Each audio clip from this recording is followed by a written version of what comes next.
That wizard came from the moon. Get over here!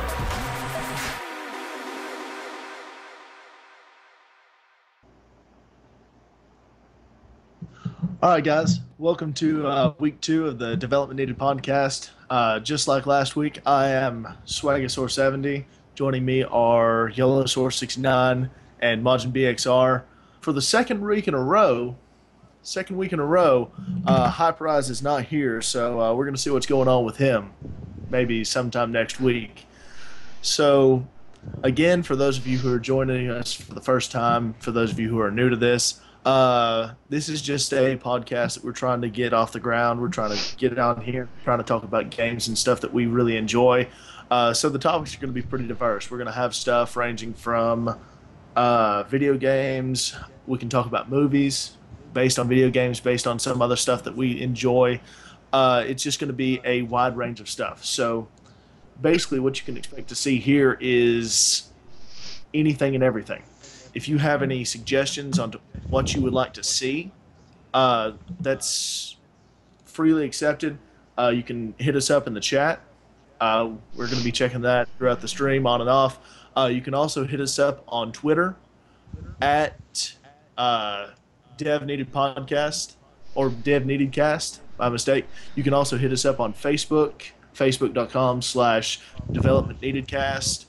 We're also on YouTube, and the link will be over there in the bottom left-hand or bottom right-hand side. Those are the 3 places where you can reach us most easily. Guys, you got anything you want to add? Oh, that sounds great. Nailed it. Yeah, So, ready to get started. yeah, with that, let's go ahead and jump right in. Like last week, I'll go ahead and start off this podcast. First topic I'd like to talk about. First thing we're going to bring up is timed exclusives. So, a little bit of backstory behind this. Me and my friends, Yellowsaur, and hopefully in the future, Majin BXR, we play Destiny. And because we're scrub lords, we play it on the Xbox One. And as some of you may know, the Xbox One kind of got shafted on that. There's weapons, there's strikes, there's a bunch of stuff that Bungie kept out of Destiny and reserved for the PlayStation 4 and the PlayStation 3, for that matter, and kept it off of Microsoft consoles. Now, here in September, people who have been playing on Microsoft consoles will get to finally play all this old content, but they're not going to get to play the new stuff that's also going to be exclusive for Sony. So that's one of the things that I've wondered about is why is there such a prevalence? Why is there something leading towards timed exclusives now? What are your all's opinions on the timed exclusive thing? Well, for me, it's so much as timed exclusives gives you a good taste of things.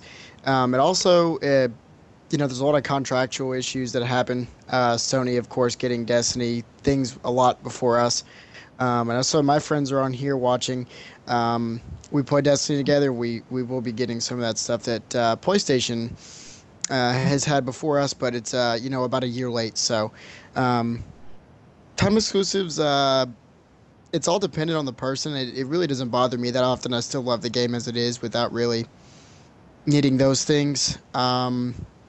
It does result in me not having as many things to do as PlayStation players. But other than that, it's my opinion on it is, if Sony gets a contract with Destiny and they get stuff before us Xbox users, then so be it, because we have things like Halo and Gears of War and a lot of stuff that's exclusive to Xbox that PlayStation can never get as a whole. So Yeah, I think it's a good thing that how they've done that, like with Sony getting some things for DLC, but Xbox users having to wait. It kind of brings up that war between Sony versus Microsoft in a way, and it's not just the central game that everyone gets to play. If you got an Xbox, you're going to get to play something different. If you've got the PS4, you're going to get to play something different. And I just think it's like a cool little thing that games are doing nowadays. Like, I wouldn't say that it's a point where Sony users have to hate Microsoft users, Microsoft has to hate Sony users, but it's just all about the money in a sense. Like you said, Sony got the contract. That's just how it is. When Well, Destiny plays over, so we can go buy PlayStations. Yeah. Yeah. Well, it's interesting that you say that because one of the things that, as I was doing research on this topic this week, one of the things that I saw is a lot of people are really seeing this as the resurgence of the exclusive games. Whereas, again, you mentioned, Seth, in the past, you've had Halo, you've had all these exclusives. When PlayStation and Nintendo were first going back and forth, Tomb Raider was an exclusive for Sony PlayStation, and just on and on. You've had exclusives back and back and back. Mario's always been exclusive. Sonic was exclusive until Sega decided that they were going to just liquidate everything because they were so bad. A lot of people are seeing timed exclusives as the future of the exclusive because now you've got Call of Duty, you've got all these AAA titles, and you can't really say, oh, well, Call of Duty is an Xbox exclusive because then Activision is losing out on so much money. And in the last console generation, all of Call of Duty's DLC came out on Xbox and Microsoft consoles first. So that's what a lot of people are seeing is an evolution of that former, well, we have this game, what do you have? Hmm. So do you all see that kind of in the same light? Yeah. Oh yeah. Totally. Like it just gives where both consoles will get the game, because used to be okay, we get Halo, you get nothing for PS4 users, but now it's like our Sony users, everybody gets the game in a sense now. It's just they break that down to the content of that war because they always want to have like a war between who gets what. So And now a bridge between that as well. We had a good pushing point for one of my friends to have me buy Mortal Kombat was the fact that if I had it on the Xbox One, he could play it with me while he's on the PC or PlayStation 4 because there was a bridge that Mortal Kombat linked all the consoles together to use. So that's something you can look at hopefully in the future for more games. Now there's going to be some games that can't be like that, like Halo, Gears of War, probably two exclusives that really come to mind for me that will never in the foreseeable future be on Sony, which is resulting in them losing money, but it also has a big selling point for Xbox to say we have these exclusives that everyone really loves, so come buy an Xbox. So hopefully, I mean, the bridging thing is great because I do have friends that prefer PlayStation over Xbox, and I'd love to be able to sit there and play games with them, but that's something probably not huge foreseeable in the future since Mortal Kombat's the only game off the top of my head that I could think of that has that. Right. Yeah. Well, you're starting to see some cross-gen play between like Xbox and Xbox or Xbox One and Xbox 360, and now with Windows 10 launching today, uh, there's a lot of stuff that they're trying to come out with in the next few months to a year that's going to focus on cross-platform play between Xbox and PC. That's one of the big reasons why Fallout 4's mod stuff is big, but that's something for a later day. Well, do you think that there are people that went out and specifically bought, say, let's go back to Destiny, and let's talk about upcoming Black Ops 3. Do you think there are people that are going to buy that console, in the case of Destiny and new Call of Duty, they're going to buy PlayStation 4, PlayStation 3, specifically to play this DLC before anybody else? Specifically play the content before anybody else gets a chance to. oh yeah, of course it'll happen. It'll always be like that. Yep. There'll always be Yeah. people that's like, oh, I'm a diehard Call of Duty fan, I've got to play this DLC before, and that'll literally be the specific reason to get that. In my opinion, That's a good reason why they do that's this. just an overall like given thing. Like if I was so hard on Destiny, it's like I want to play the first DLC. So I'm gonna buy the PS4 for this no matter what. So Okay. Yeah, and I mean, Well, sometimes you look at it too. I mean, there will always be people like he said that really want to play the DLCs first, but I mean that's the reason why they do these time exclusive with these contracts because Sony just made $400 off of. I mean, they just made like $400 off this person going and buying a PlayStation 4 when they just kept them from buying the game for for Xbox. So that's always a selling point that people will use, I feel. But I don't see it ending anytime soon. Right. Well, I kind of look at it that way, and I can see that. But in my opinion, I've never wanted to play a DLC so badly that I went out and specifically bought a console to play that DLC. Uh, I've had Xbox 360. I've got an Xbox One. I've had PlayStation 2, skip PlayStation 3, and I have a PS4. But it's not one of these things that I'm going to go out and buy a game for a specific console because it has the DLC. In my mind, I would rather, if it's the console that my friends are going to play it on, but I mean, that's I guess I'm a little bit different than everybody else in that regard. I would rather have the social aspect than, well, I get to play this before everybody else. And plus, also one of them that comes to mind for a semi-timed exclusive, not one that we're used to, but for example, you both have iPhones, and I have a Galaxy S5. You two, if you wanted to, got to play Fallout Shelter before I did. Now that's one game that really excites me to be able to play. Which, if you guys didn't know, they did announce that is coming out for Android August 13th, if I'm not mistaken. So for you Android users that are watching, we are getting Fallout Shelter in a fairly, as you can see on his screen. Yeah, you can. We're going to be getting that in the next 2 weeks or so. So that's something that's very exciting. But that's one time exclusive that it didn't make money, and that's one of them that didn't. I mean, like, I wasn't contemplating going out and terminating my contract to get an iPhone to get Fallout Shelter. So timed exclusives in that sense, I feel as though we're okay. But ones that try to push players to go and buy a brand new console to play a DLC 2 months before the other one does is it's a little ridiculous in my mind. It's kind of just like trying to ream us out of whatever money we've got. Right. Yeah, I totally agree. Me personally, I wouldn't necessarily go out and buy a console just for the DLC, but because I like to do the more social, I'd like to play with my friends. But if I was all about, getting ahead, wanting to see this new stuff that's coming out, I could totally see myself doing that. All right. Well, what do you think about in the future? Do you think you're going to see a fight between these big name companies and timed DLCs or timed exclusives?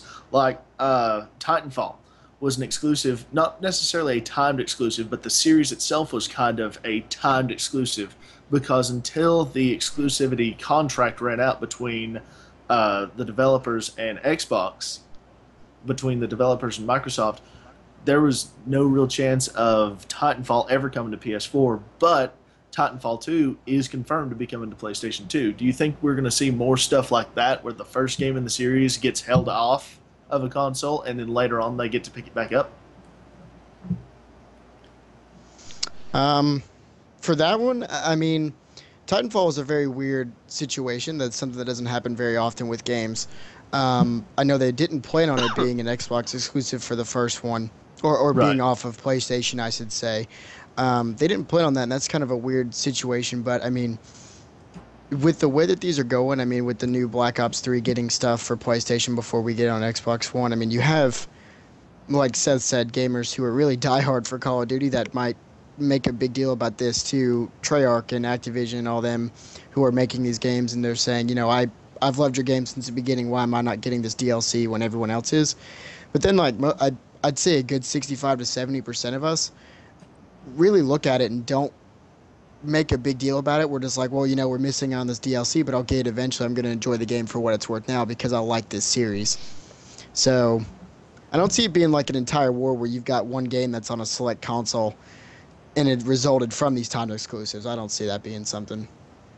Yeah, I agree. Like, games nowadays, they're more all about their DLC coming out because you don't, like, this whole overall topic, you don't see games that's just exclusive anymore. Now, back years ago, it would be more exclusive games because there's no DLC. But now they can give both platforms, both games, and make that profit through DLC. In a way, you get what I'm saying in a way, because it's like they always had that competition of who had the game first, or who Right. has the game in general. But now it's they both have the game, it's who has the DLC first. So I don't ever see it going away because game companies keep adding new things to games over and over. They don't have to reinvest things into a new game. They can just say, okay, this is going to come out in 3 months. This is going to come out in 3 months. This is going to come out in 3 months from now. So I don't ever see it going away, honestly. Right. So what you're saying is it's kind of like Destiny in their 10-year plan, Yeah. where they're going to have, supposedly, according to rumors, they're going to have a game, and then the next year it'll be a huge expansion. Then the next year it'll be another numbered or another physical release, like a Destiny 2, if you will. Yeah. So that's kind of what you're saying. Mm-hmm. Well, finally, we've kind of touched on Call of Duty DLC, and we've kind of touched on Destiny DLC. The other big timed exclusive right now, and I'm not sure if it's big for you all. Eric, I know you played the first game in this new reboot, but the Tomb Raider series, the next Tomb Raider, Rise of the Tomb Raider, is going to be a timed exclusive on Xbox for an entire year, I believe, if I'm not mistaken. It's going to be exclusively on Xbox One. Then, after that time is up, and it may just be 6 months, I'm not entirely sure. Haven't beaten the first one yet. But after that time is up, they're going to turn around and they're going to release it on PC and PlayStation. So is that something that you think could kind of gain more prevalence in the future, where you see a game released 6 months to a year early on a console, and then they release it finally on the other console? Well, I mean, that's one of them that's more of a weird situation as well, because these time exclusives are trying to fight for people to prefer Sony over Microsoft or vice versa because of a DLC or an early release of a DLC. This one is a whole other genre of what's happening, because they're basically taking, and like you said earlier, in an ironic sense, that initially Tomb Raider was on a PlayStation and then it got crossed and now it's only on Xbox as a time exclusive. So that's one of them that's a very weird genre of what's happening, because if you think about it, 6 months is, I mean, that's a long time for a player who really loves these Tomb Raider series to go without playing a new Tomb Raider that's out, whether it be going to a friend's house and playing it or borrowing an Xbox to do it, or like some of the people will do and go out and buy an Xbox One pre-owned or something and to play this game. So that's like an extreme on both sides, because that's just 6 months of Tomb Raider telling Sony players that they're not going to play this game until they feel it's right to release it to them. Mm-hmm. Yeah, I agree. Right. That would be one of those instances where it's most likely Microsoft offering them a certain amount of money to only put it on their console. So, but also, I mean, it's a sense too of, is it going to make Tomb Raider more money? Is it going to keep the sales going? Is it going to have not just an initial 1 million, 2 million in sales at the beginning, and then the game dies off? It's going to be, we're going to release it here, then we're going to release it here, and we're going to release it here. So you're going to have 3 big major releases. So you're always attracting in a new crowd, in a sense, I should say. Right. So, Let's see. Oh, it's going to be about a year. So it's PlayStation 4 is going to get Rise of the Tomb Raider holiday 2016. It's going to come out to Xbox 360 and Xbox One this November on the 10th. So and Okay. Windows 10 and Steam will get it in early 2016. So basically, Crystal Dynamics and Square Enix have made this huge deal with Xbox just to kind of, for lack of a better term, take a dump on Sony. So Well, I mean, that's what it's looking like. I don't know if it's particularly in, because I know that we've got a few extra minutes for this topic. I know that I don't think it's in particular dumping on Sony. I just feel as, I mean, I understand, because I mean Microsoft probably, like Seth said, gave them a deal they couldn't really refuse, and it's kind of like a win-win scenario for Tomb Raider, because one, they're getting extra money basically from Microsoft to release this only on Xbox. Then you get the early release of it on Steam. Then you get the late holiday release of it on the Sony and PC, well, on Sony at least for the PlayStation. So they're getting money up front probably to cover almost the release of it coming out on PC and PlayStation. Then they're still getting those releases, so that in a general sense they're making a very good deal on this to make money in the long run. yeah. And game companies nowadays, they're trying to push keeping their game out as long as possible before they have to come out with a new one. It's not like you'll have, like back in the day, you'd have like Tomb Raider 1 come out and then 2 years later, or like a year later, Tomb Raider 2, or you know what I mean, something like that. Like just back, back, Yeah. back, back. You know, they're trying to make these games last as long as they can. So if they do some DLC, just Xbox exclusive, then 6 months later, you know, like I said, you know, Game they're of the gonna Year edition. they're gonna have a stream of income coming in their way Right. all the time. That's why I feel like it's a good choice. I feel like for games nowadays. Yeah, from a business sense, I believe that it is a smart move, even if for the time being you're trying to, or even if for the time being, say Xbox gets a timed exclusive, they're going to make the Sony fanboys even angrier. Or if Sony gets a timed exclusive, you're going to have these fanboys for Xbox say, "Oh no, this is just the worst thing that's ever happened in my life," Hmm. and I hate Sony even more. Right. Yeah. So Okay. with that, I believe that kind of wraps up timed exclusives. Again, in the chat, if you have any comments or anything you'd like to touch on, make sure we get that so we can see, so we can be interacting with you all as well. Yeah. So next we're going to talk about like this is kind of a revert from DLC, but another approach game industries are taking is developers remastering their old games or bringing back their old servers. Like we've seen this a lot lately with Halo. We've seen it with Gears of War coming out, and server-wise, we've seen RuneScape do some old servers 2 years ago, and The Last of Us bring back a remastered deal. Do y'all think this is going to be something more popular? Is it just going to be on big names like Halo, Gears of War? Are we going to see like Modern Warfare 2 come back? Are we going to see, you know, certain other big names come back remastered? Well, while Steven's digging for his remastered games, because I know he's probably got a couple of them between consoles. To touch on that one, I mean, if you think about it, this is a very smart move. Now I know there's always contract terms that get in the way. Of course, you mentioned Modern Warfare 2. I don't know if that's very realistic wish for us gamers to have, because the whole contractual issues with Infinity Ward and Call of Duty as a game that they were using. So as you can see, there's a lot more remastered coming Yeah. out then, and there's more coming out now. So I feel like this is um, a very good grasp at gamers, of course, who were like, well, I like these games better. I'm not moving off 360 to Xbox One because I've got these games I enjoy. So it's reaching out and grasping at those players, saying we can offer you new games and your old games as well, which also includes bringing back the emulators. So now these 360 players can keep their games, sell their 360, go buy a new Xbox One. They get a new range of games, they get remastered games, and they get backwards compatible games. Yeah. I love the concept because I love going back and playing some of my old games. I've played Mass Effect, I believe, the first two, like who knows how many times. And I know for a while there was a rumor floating around that there was going to be a remastered version of the entire trilogy. And I would love for that to happen.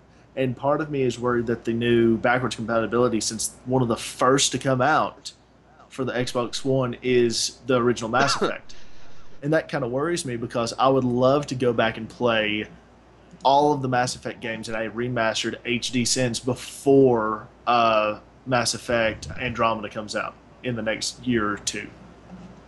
Yeah. So that kind of leads on to like the next thing I want to talk about. Do you think that your hype is the same as it was when the first game came out? Do you feel the same? It's like, oh wow, I'm getting to play this game remastered. Is it the same feeling, the same hype that you get as you did 10 years ago? Halo Master Chief Collection. I mean, that's all I have to say. Think of the hype before that came out. I know at least two people that went out and bought Xboxes specifically for Master Chief Collection. And then I'm like, okay, this is awesome. And then the game was broken. Hmm. So, I mean, the hype was there. Everybody thought, oh, this is going to be the best thing ever. And then it was just kind of push it over to the side after you figured out that it was bad. But, I mean, the hype is going to be there. Eric has said a couple times that he loves the Gears of War series. Said it was one of his favorite series on the original Xbox 360. It was fun for him. He enjoyed it, and how he played the beta, and how he's looking forward to the re-release of Gears of War on the Xbox One. I think that is a big thing in the future of gaming because you've got the nostalgia factor. You've got people who are wanting to come back and play these games that they loved in the past. And now you've got like pretty graphics. They're going to love it. Yeah, I could kind of touch on the hype now. I mean, growing up, the first game I remember playing on the original Xbox was the first Halo with my brother when he went out and mowed, and I was like 6. And he was like, "Sure, you could play it." And I, couldn't even get past the first mission because I was so scared of the hunters I wouldn't go in there. So we had that scenario, and then also of me first touching on to multiplayer was through the Gears of War series with my brother as well, sitting in his house in Strawberry Plains in the middle of the night playing Gears of War. Well, it was more like watching, but that's just as entertaining. So you get the nostalgia factor for me because I grew up watching these games and actually learning how to play on these games. And now as an adult who is honestly a little bit better at these games than I would have been earlier, not much, but barely. So, I mean, you get it as a general sense. I'm extremely excited for these games because it's literally taking a trip down to what I grew up with and some of my best memories. So it's kind of like you're just going full cycle. Oh yeah, I totally agree. Like when Master Chief Collection came out, I was just so happy, set like a month aside to just practice playing like Halo 4 and doing things like that. And And we couldn't even find a multiplayer match. No, we couldn't. That was unfortunate. That's what led to my Xbox You downfall get for a one. while. But Get one. like if they came out with like a Modern Warfare 2 or like things like that, and nothing would be like coming back and doing like no scopes or just reaching over and just be like, what is it? And bring it up. Things like that all the time. Nothing would be just that epic hype. Yeah, just MLG no scoping on everybody being 22 years old when I was doing it when I was like 16 years old. So that's just my feel about it. Like I feel like I would get the same pop. Hit markers left and right. Da, da, da, da. Whatever. Same concept. Okay. Anyway, let's move on. Okay, for our next one, let's talk a little bit about our gaming company is working on a new huge game, but they need the funds to remat. Like, do they want a new game to come out, but they don't have the funds? I guess you could say. So they remaster an old one to get the funds to make this new one. Because let's think of Halo 5, for example. Did 343 Industries have enough funds to make this game? Because games nowadays, I would say, take millions and millions of dollars to make, because I don't know how much it took to make Destiny, but say 343 on their Halo 5, did they need to release the remastered Halo 2 to try to get the funds to make Halo 5 good enough?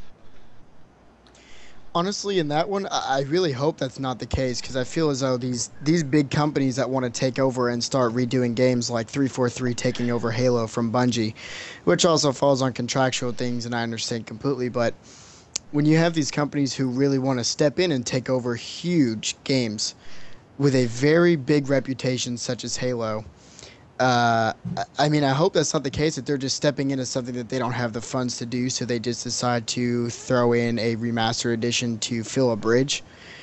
I know that can't always be the case of them having enough money to do it, but that's not what the point of these remastered games needs to be. Yes, you get extra money off it from grabbing the nostalgia of previous players, but it's a general sense they should really have the mindset of doing these remasters in mind of the players, not so much of a money sense. Well, see, I agree with Lady Bad Wolf in the chat. She just literally said profit with like a million T's. But I 100% agree with that. It's all, in my mind, a money grab, and I'm going to be one of these that buys in because a lot of the games that they're releasing are games that I either wanted to play when they came out the first time or I really want to play now with prettier graphics.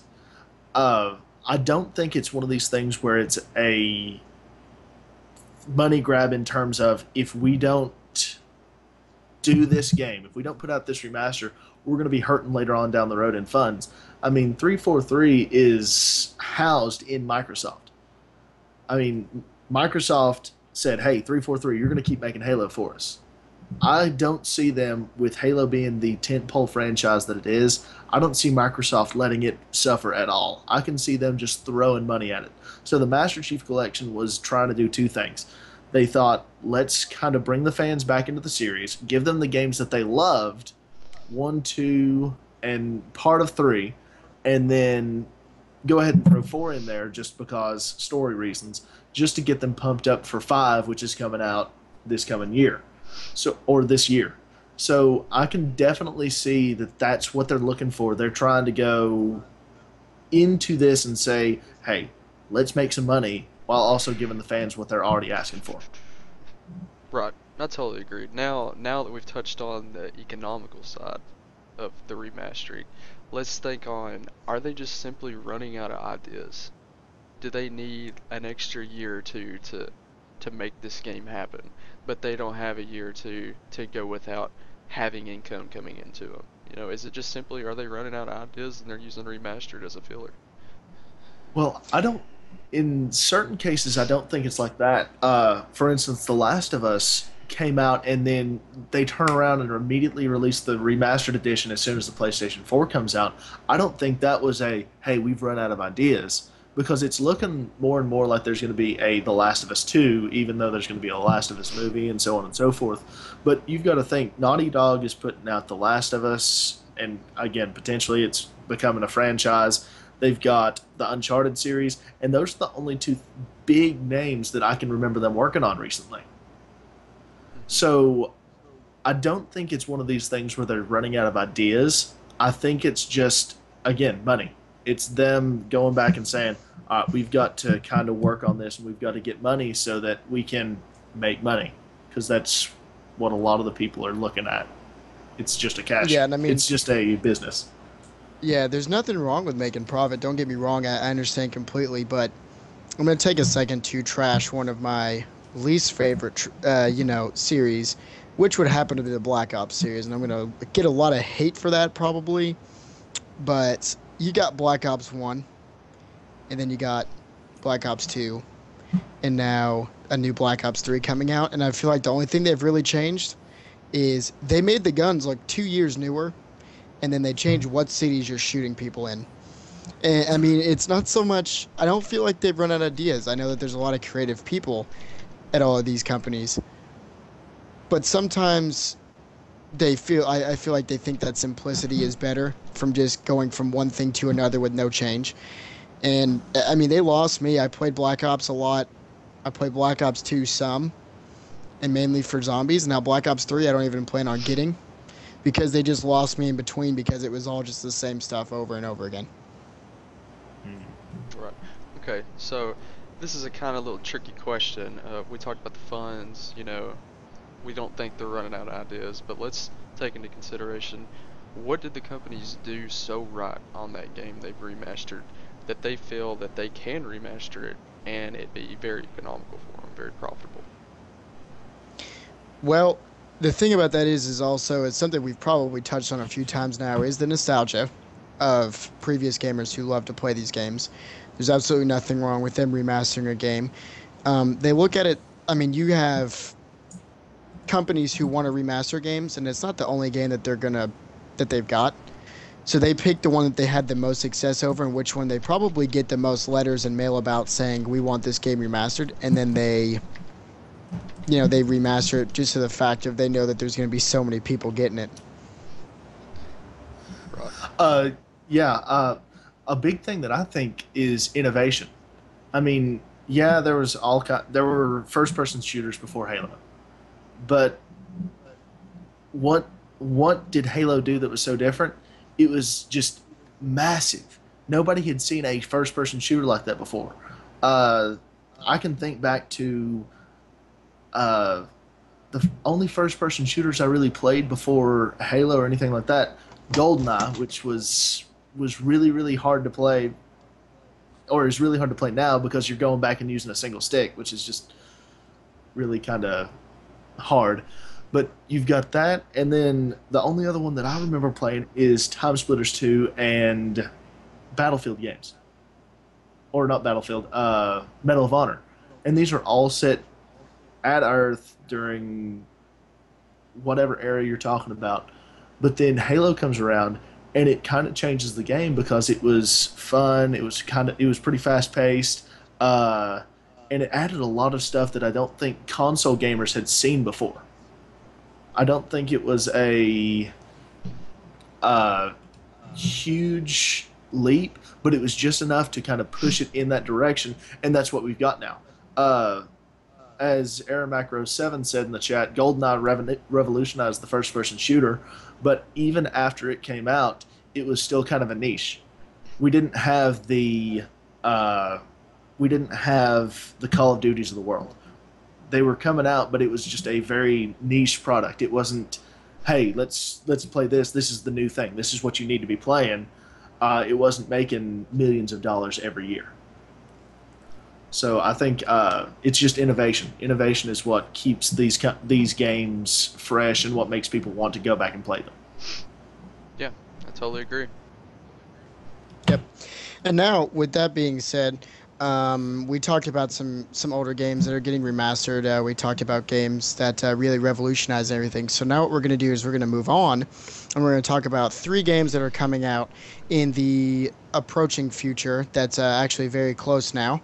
We're going to talk about these 3 games, maybe talk about some stuff, get you guys' ideas on them. So we're going to go in this in chronological order. The first one that we're going to talk about actually comes out on November 6th. This game is Black Ops 3. You heard me say I might not get it, but now that I think of it, I probably will end up getting it because I'm a sellout. So we look at these editions. First, we're going to kind of touch on the different ways that you can get it now. This is one I actually did not hear about until very recently from a friend. It's called the Juggernaut Edition, and I don't know if you guys have heard about these either. It's sold out faster than the Pip-Boy Edition did on Fallout 4. It was $200. It came with a set of coasters of the perks that you can get for zombies. It came with a mini refrigerator that looked like the vending machines from the Black Ops series for zombies. They're not really selling very much on eBay. They sold out on Amazon in the first couple hours, and they've not really released one since. That's a very cool edition. What do you guys what do you guys think about these special editions releasing these little things that go with the game, just to kind of had to bring your friends over and be like, look at my mini fridge. It's a juggernaut machine. If I cared anything about Call of Duty anymore, I would probably go ahead and get it. I never actually got one of the big editions of Call of Duty. I'm a sucker for.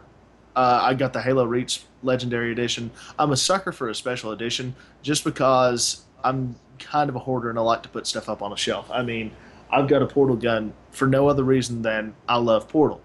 I will buy anything if it's made of plastic and it's big and it can sit on a shelf. Yeah, I agree. I still have my Halo 3 Master Chief helmet sitting in my closet, so I've had that thing going strong. And actually, I've had it on display. Swagasaurus and Yellowsaurus can vouch for that every time they used to come over.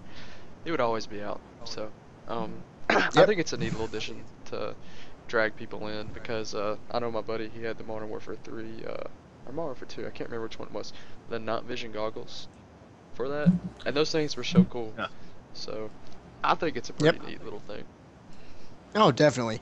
So, I'm sure they've got other editions. That's one game I've not really researched much about as regards to special editions, but that was the one that just kind of caught my eye because for $200, you get a $60 game, you get some coasters. I'm sure you get some other early DLC. Actually, you know what? It comes with a season pass, so you get the $60 game, the season pass, a mini fridge. You get coasters for all your drinks you get out of the fridge.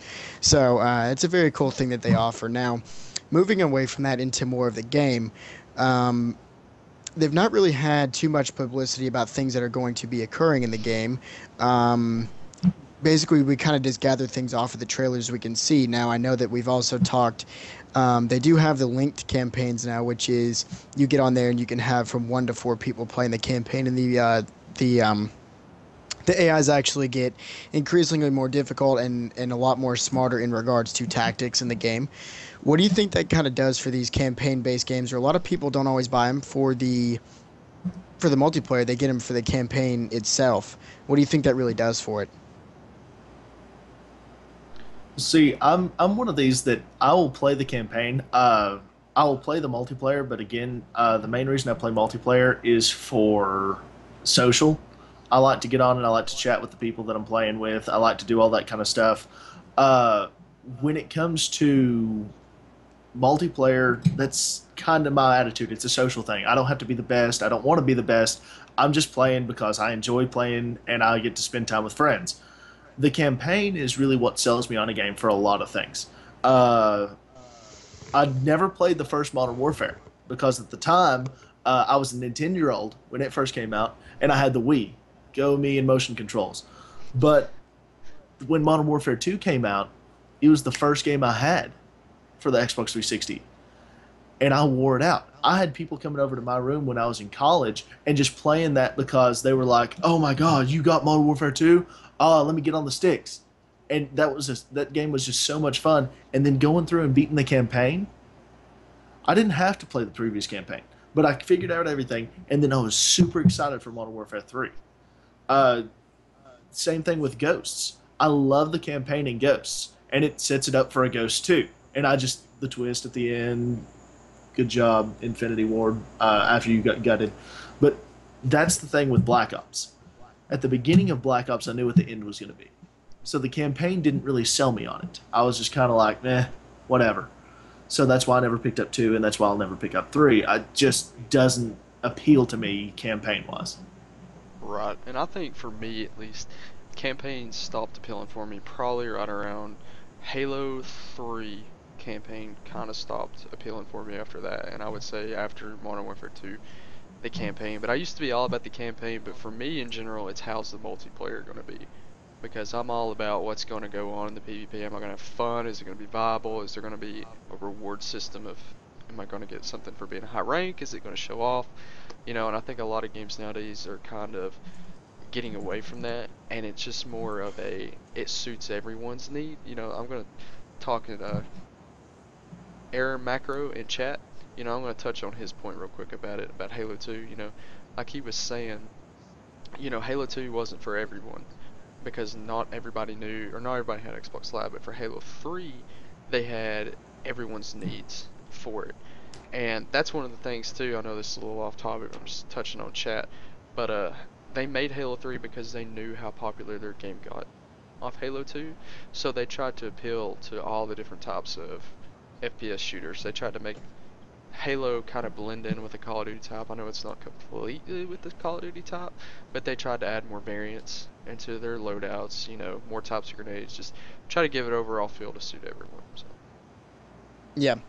Now, with that one, when you talk about overall appeal to everyone, let's talk about some of the things I kind of noticed in the trailer for this game. That's kind of interesting, but it's also kind of weird at the same time. I'm sure you guys have seen some of these trailers or the multiplayer, some of the kill streaks and things you can use in the game. You get like basically a mech suit. You get a gun arm. He conjured like bug drones out of his hand to attack an enemy. You have the big walker drones that you can control with your hand.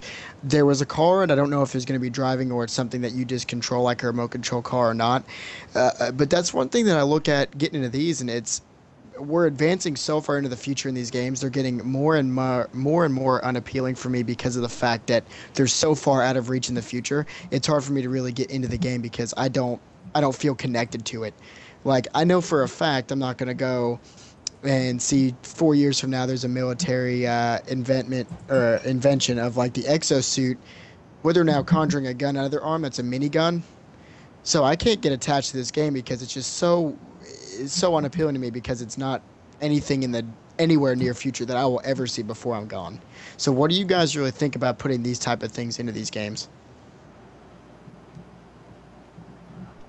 This is what I said a lot with Advanced Warfare. When Advanced Warfare came out, everybody was talking about it, and they just kind of looked at me and said, "Well, why aren't you going to play this game? This game looks so much fun." Well, if I wanted to play Halo, I would play Halo. I don't need a super jump if I'm playing a Call of Duty game. I don't need all this extra stuff. I don't need these exosuits. That's what the entire Halo game is about, is this suit that makes you a superhuman. I don't need that if I'm going to play Call of Duty. If I want a Call of Duty, then I'm going to try to go play Black Ops Original or Modern Warfare 2 or Modern Warfare 3. Maybe even Ghosts if I'm feeling really squirrely. Yeah, I agree. I think all the things they're adding to games nowadays are just, I don't think they're necessary. I know they're trying to add new stuff to it, but for me, personally, what I want in a game is just to have the normal like Halo type feel. You just go in Steam Slayer, you got your gun, you got your grenade, you go at it. You know, I don't need this jetpack crap. I don't need this armored stuff. You know, in Halo 2 they did have the overshield, the camo, and the regeneration, but I don't need all this extra crap that will help me live or help me gain this extra kill if I can't land the kill normally. Things like that. And I think it's the same thing with Call of Duty nowadays. You got your jetpack and the Advanced Warfare. You got all this crazy stuff. I've seen in like the UAV, like you can see them through walls, things like that. Yeah. Yeah, it's just, you know, game companies just need to keep it simple. That's what people like. And it's the same with like any other game that's coming out. You got RuneScape, for example. They've came out with their new stuff and everybody hates it. And World of Warcraft came out with their new stuff. Everybody hates it. If you want an MMO, you just want your normal orcs, humans, your normal magic. You don't want all this extra crap you can build. And it goes for the same with normal console games. You know, play the game for what it needs to be played as and what the story tells. You don't need to add all this crazy nonsense up that won't get you attached. Yep, no more skilled wall bouncing, huh? So what we're going to do is, for the sake of time, I'm going to go into the next game of the chronological order that I chose. For the sake of time, I'm kind of just going to talk about it and then let these guys touch on it as well and how they feel this game is going to be. So the next game coming out on November 10th, which is one of the ones that I'm very more excited for. The other one, what we'll talk about next, is a neck and neck with the evenness of how much I'm excited. This one is, of course, Fallout 4. With this one, there's not really multiple editions like you see in most games like Call of Duty and everything. This one has the standard Fallout 4, and it has the Pip-Boy edition, which is the collector's edition that comes with the wearable, the Pip-Boy on it. You can put your phone in it and everything, which they did announce as well. If someone's watching this and didn't get a chance to get the Pip-Boy edition, they did announce that they are going to be releasing the Pip-Boy watch or the actual Pip-Boy for your arm. Sometime later. They haven't announced a date, but they will be releasing it by itself with no game. So if you were looking to get that and you can't get it, there's still hope. Unless you want to pay $500 for mine, which I have two. So if you want one, hit me up. I mean, $400, it's yours. So that is something that that attracted a lot of people. Those sold out. They sell out in typically the first 1 to 2 hours of those going on release on Amazon. So we'll go into a little bit of Fallout 4. I'll kind of talk about, let these two talk about what they look forward to from it. So a few of the things that they added for this game, away from Fallout 3 and New Vegas. There are actual dialogue for your character in this game. They did a voiceover for characters to do dialogue. It really expands what you can hear, and it's not just the typical, I'm going to sit here and read. You can customize armor, weapons, and even towns now to where you can make your own buildings, get people to come and live in your city with you, provide you with money and everything like that if you keep it hospitable and defend it from raiders. They're bringing mods into this one, which we touched on earlier where Steven was talking about linking the Xbox One gameplay to the computer, the PC. So we will be getting mods. Releasing those in early 2016, available for PC, and then shortly after for the Xbox One. And then they said at a later date that they don't know of, whenever it feels like it is safe, they'll release it for the PlayStation as well. That's some of the bigger things that that they bring into. Some of the smaller things, you've got you can customize your family and change what your child looks like. You could walk away in the middle of a conversation, and someone says something you don't like. You don't have to disagree and start a fight. You literally just step back and then shoot them in the face. So that's something I look forward to as well. And one other thing that they did stop in Fallout 3 that people always knew about, you could skip half the story by going directly to one of the vaults. You go talk to your dad and you skip half the story and continue with your day. They did stop that from being a thing because they now have level-specific zones. So you can't go into a level 10 zone and try to kill a Deathclaw right out of the vault. So that's something to keep players true to the game. So what do you guys, with some of these things that I've said, and if you know anything that I don't, feel free to share with the viewers. But what are you guys more excited about this game, or what do you think that they're doing right with this? Everything. I mean, is there anything that they've done wrong with this? That's my big question. We'll find out in November. Yeah, very true. But I mean, this is a game that I've been so excited for. I never actually, again, I was a 10-year-old when I was in high school, so I never owned an Xbox 360 or anything that was capable of playing Fallout 3 until I got into college. And then when I did, I watched a buddy start playing, and I was hooked. I couldn't wait to go buy Fallout 3, especially when it came on demand, and I just started playing it. I hounded another one of my buddies because he had the Ultimate Edition, the Game of the Year edition that came with all the DLC on discs. So I hounded him until he would let me borrow the discs and just download all the stuff, put it on my game. And I mean, Fallout 4 is such a big impact. I just went out and bought this because I'm going to go out and I'm going to start playing Fallout New Vegas because I never have before. I started it and then I quit. It's just not one of these things that appealed to me at the time because I was still stuck on Fallout 3. Now, if they build on Fallout 3 in a better way than New Vegas, in my opinion, I'll be super excited. But I'm still going to go back and I'm going to play New Vegas because I need a Fallout fix right now. Right, right. And for me personally, I've never played any of the Fallout series, but Fallout 4 does stand out to me because it feels like it would give me that sense of, wow, this is an amazing campaign, or wow, this is an amazing feature. I know for me, when the campaign for like personally changed for me, I bought my gaming computer and it came with Metro Last Light. And I know there's no multiplayer or anything on that, but I played through that and I was like, wow. And a lot of these games throughout of when I quit playing campaigns, I've missed a lot. And I feel like Fallout 4 can give me that sense of, maybe I can get back into the campaign type deal. And like Eric said, there's certain areas that you can only go to. There's certain this. I think gaming companies are adding a lot into their campaigns to make them feel like you're not just going through and beating a story. You know what I mean? You're going through. Yeah. There's multiple things you have to do nowadays. It's not just, all right, you go here. In the first act, you know who the last boss is going to be, and then you got to get through all this crazy stuff to get to it.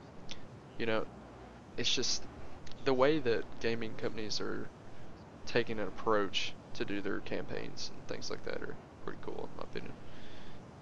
Yep, and real fast before we move to the next game, said this is something that might be interest you. There's a collector's edition they're releasing, or they did release, and they're available to buy that my friend told me about. Comes in a actual mini nuke that they've got from the game, which you don't know about, but it's a small bomb. You take the top off it, and it has Fallout 1, 2, 3, and New Vegas in it. First two were only on PC, so that might be something that interests you, and you could also get all the other two on PC if you really wanted to catch up on them, and for any of our other PC gamers out there. So last game that we're going to go to is one that is my personal favorite, my excitement. These guys know how much I am excited for it, as well as any of my friends who's ever talked to me about an Xbox 360 or a regular Xbox or an Xbox One. This game comes out on November 10th, and this game is Star Wars Battlefront, being made by DICE and EA. Now, this is a game that I honestly have begun putting personal time at work aside for because I'm getting the midnight release, and I may even ask off for that next day so I can stay up all night and play it. So, a lot of people are looking at this as something that is either going to be a huge success or a huge disaster, because the only people who are extremely interested in this and know the magnitude of this game are the players who have, of course, played the first and second Battlefronts. We're going to talk about some things in this game that they're releasing that's going to be new. So you're going to not be able to, if someone comes up to you and says that this Battlefront game is just Battlefield in a Star Wars environment, you can tell them it's not going to be the same. So first thing, we're going to go through some of the features that they're going to be releasing. What they've said is they're doing maps for all of the new, not all of them, but majority of the main new planets from the new movie that is coming out. They have day and night versions of these maps. So what they said is there also might be, for these larger scale battles, a day into night battle, which is something that's very new and it's very appealing to me. That seems like something that'd be a lot of fun. Going back to the first Battlefront, there is going to be air and ground going on at the same time in the same area. Instead of a space battle and a ground battle, it's ships flying over you while you're on the ground. Moving into something that's heroes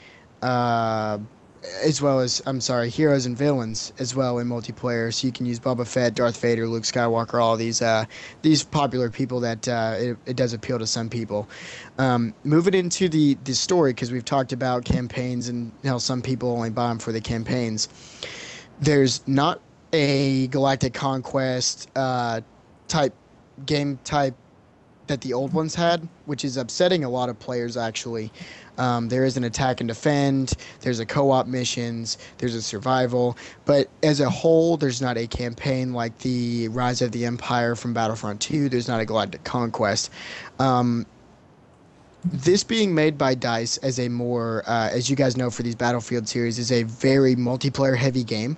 Do you think, what do you think about this game? And do you think that DICE making this and them being such a multiplayer oriented, game developer, do you think that's going to be a good thing or a bad thing for this series and what it's really going to do as an overall to the game? Well, I well, I kind of sit here and I played Battlefront 1, and played Battlefront 2, and I loved them. But I did like the Galactic Conquest. I did like that you could go through and you could play with all these characters. I think that the multiplayer is going to be huge, especially since this came out the originals came out in a generation where online was just starting to take off. I mean, I can remember I got the network adapter for my PlayStation 2 in hopes that I could play Battlefront Online, but then you see on that little sticker on the back it just says broadband only, and I had a dial-up connection. It's just like, eh, eh. And I mean, it's one of those that I feel like the multiplayer is really going to shine. This is going to be a great multiplayer experience because you're right. DICE does have their experience with all the Battlefield games and all this stuff. Battlefield Bad Company was super fun. The online was great. They've done all this stuff. They've done stuff since, but I feel like Battlefront is going to be a success if for no other reason than it's going to be super fun. They're going to have all those features that you listed, the day-to-night battles. They're going to have all this stuff that even if some of the other features don't come in immediately, I feel like they will come in time. And if this does well enough, I think we can expect to see all the things from the original two Battlefronts come back in some form in the future. right. And I agree. They're making this game purely on fun. What gaming's industries need to do nowadays, because it all needs to be about that burst of fun, like having all that different variety and things. Not solely basing their game on the campaign, basing where you can do so much with multiplayer, have so much fun, so many different options. That's what makes the game stand out for me. How long am I going to have fun on the game? It's not, am I going to beat it in 12 hour, however many days and be done with it. Yeah, and it'll have a lot of replayability, and also something I want to throw in there before we kind of say our goodbyes is this Battlefront game, they did make it a point to not name it Battlefront 3. They did give a reason behind that. It's just being called Star Wars Battlefront because they are giving a new start to this series, because they're no longer basing it off of just a Star Wars, a battle. It's going to actually be releasing when these new movies are coming out and such. So they did make it a point not to make it Battlefront 3, to leave it open for a continuation of this series to follow the other movies, and they did make that a very big point for them, is that they're not making a third Battlefront, they're making a new Battlefront. So what we will do, it's currently 9:58, so we'll kind of say our goodbyes. I know we're going to let Steven take us off for the night. We do have some information coming from this. We'll also just want to say for myself, thanks for watching the second stream. Hope to see you guys next week. Bring some more people in. The more viewers, the better. Also, give us your suggestions if you know us personally, or if you don't. Feel free to go on our Facebook or our Twitter. Let us know. Again, thanks for watching, and then we're gonna let Steven take us off. Currently, just went ahead and typed up our Facebook URL.